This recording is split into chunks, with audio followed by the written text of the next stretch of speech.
Comment installer et faire analyser en ligne gratuitement une application qui ne m'inspire pas confiance? Alors oui, c'est possible, et forcément, puisque c'est en ligne, nul besoin d'installer quoi que ce soit de plus sur votre poste. Nous allons parler de Sandbox aujourd'hui.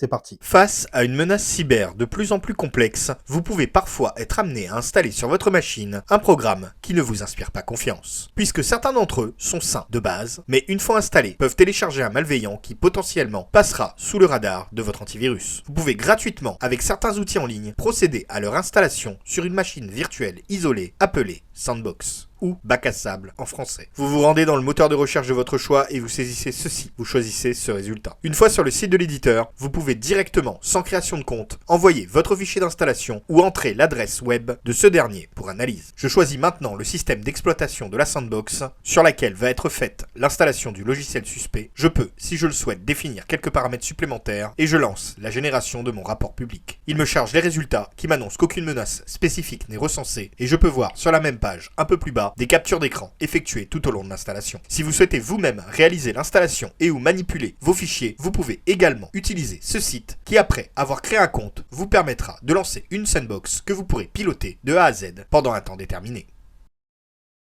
Attention, en local ou à distance, sachez qu'il existe des malveillants capables de détecter qu'ils sont exécutés dans une Sandbox et ne se révèlent donc pas. Alors, faites tout de même attention aux fichiers que vous téléchargez. N'hésitez pas à me dire en commentaire si vous saviez ce qu'était une Sandbox et le cas échéant, laquelle vous utilisez. Et bien sûr, pour encourager la création de contenu, abonnez-vous.